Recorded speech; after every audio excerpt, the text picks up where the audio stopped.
सच बोलूँ, BMS first year में जो चीज़ सबसे पहले हिलती है ना, वो है हमारा खुद का confidence.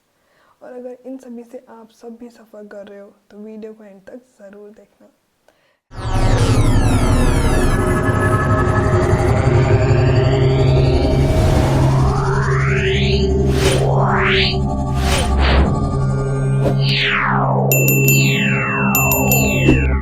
Hello everyone, myself Tejaswi Mishra, a second year BMS student.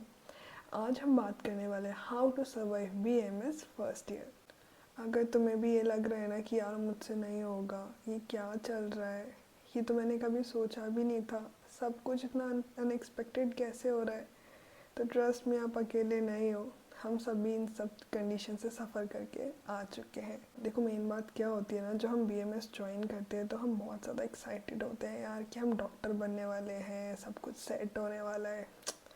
पर जब सिलेबस खुलता है, संस्कृत, एनाटमी, पदार्थ, संहिता और उनमें श्लोक, और जो सबसे ज़्यादा बच्चों को डराता है ना, वो है संस्कृत। संस्कृत में आधे से ज़्यादा बच्चे तो डर से फेल होते हैं क्योंकि उन्होंने कभी डर की वजह से संस्कृत पढ़ी ही नहीं होती है, जबकि संस्कृत इतनी टफ नहीं है। अगर आप संस्कृत में धातु रूप, शब्द रूप, कारक, समास, ये सारी चीज़ें थोड़ी थोड़ी पढ़ते चलते हो ना स्टार्टिंग से, तो एंड में आके सब कुछ कवर अप हो जाता है। और यही चीज़ अगर आप लास्ट मोमेंट के लिए डाल देते हो तो सच में वो बहुत ज़्यादा डेंजरस बन जाता है। फिर आप सिलेबस कैसे कवर कर पाओगे, फिर लगेगा यार मैंने तो किया ही नहीं, अब तो क्या ही होगा।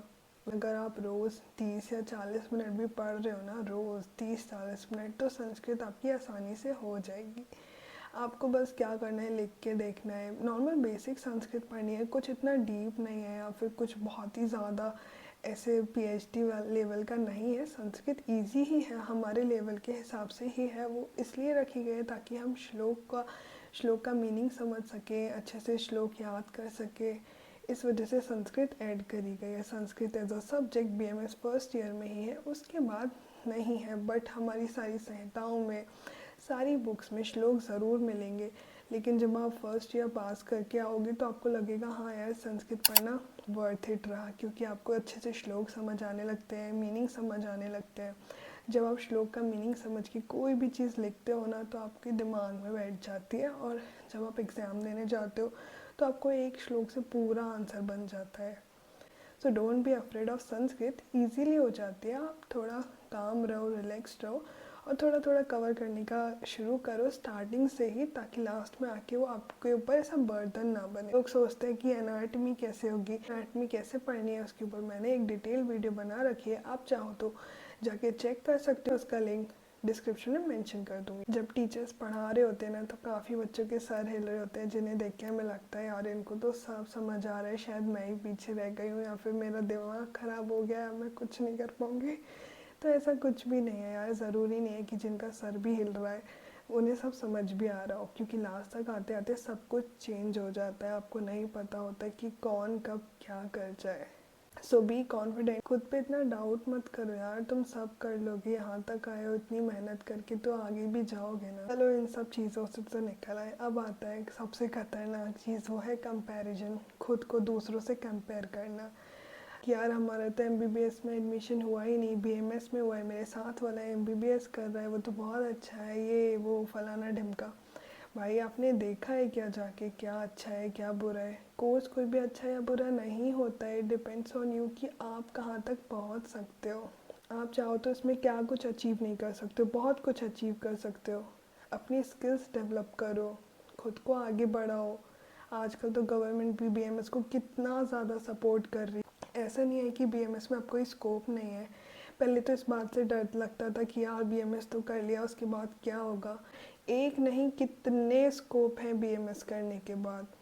Like you can do MD, MS after completing your BAMS, and you can open your own clinic, you can go in R&D department, you can go in pharmaceutical companies, you can go in teaching, you can have government jobs, and there are lot more options. और आजकल तो content creation भी कितना ज़्यादा बढ़ गया है, तो आप सब जानते हो। So you can make your page, you can open your YouTube channel, जिसके थ्रू आप ऑल ओवर इंडिया या ऑल ओवर वर्ल्ड आयुर्वेदा के रिगार्डिंग नॉलेज दे सकते हो, लोगों को टिप्स एंड ट्रिक्स दे सकते हो, और भी बहुत सारी चीज़ें हैं यार, इसलिए डरो मत। बीएमएस बहुत अच्छा है, बहुत अच्छा, और इसका स्कोप भी बहुत ज़्यादा है। बीएमएस का फ्यूचर अंधेरे में नहीं है, बस वो थोड़ा सा टाइम मांगता है। और जस्ट रिमेंबर वन थिंग, जो चीज़ धीरे बनती है ना वो बहुत लंबे टाइम तक टिकती है। और जब गवर्नमेंट भी सपोर्ट कर रही है तो डर किस बात का यार, अच्छे से पढ़ाई करो। आयुर्वेदा की तरफ तो आजकल हमारा पूरा यूथ स्विच कर रहा है, चाहे वो हर्बल प्रोडक्ट्स हो, चाहे वो मेडिसिन हो, चाहे वो आयुर्वेदिक टिप्स एंड ट्रिक्स हो, ये तो आप सब भी जानते हो। हर कोई चाहता है कि वो नेचुरली हील कर पाए, अपनी बॉडी को बिना हार्म पहुंचाए।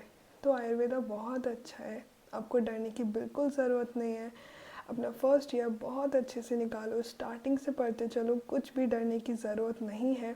और आजकल तो चैट जीपीटी भी आ गया है, कितना हेल्प करता है। आपको कुछ नहीं समझ आ रहा है तो आप अपने टॉपिक की फ़ोटो या फिर उस पर लिख के डालो कि यार मेरे को ये शॉर्ट में और ईजी में समझाओ, तो वो इतने अच्छे से समझाता है।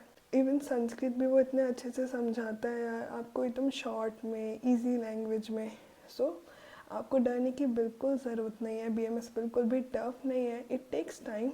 बट जब रिज़ल्ट आता है ना तो आप भी सोचते हो यार चलो अच्छा है, मैं रुका नहीं है, मैंने हार नहीं माना। बस दूसरे से खुद को कंपेयर मत करो, आगे बढ़ो, अपने कोर्स में अपना बेस्ट दो और अपने सारे सब्जेक्ट से अच्छे से डील करो, अच्छे से पढ़ाई करो। कुछ भी इतना टफ नहीं है, आप आराम से कर लोगे। Thank you for watching the video. अगर आपको ये वीडियो थोड़ी सी भी रिलेटेबल लगी हो तो don't forget to subscribe the channel. मिलते हैं नेक्स्ट वीडियो में, तब तक के लिए बाय बाय।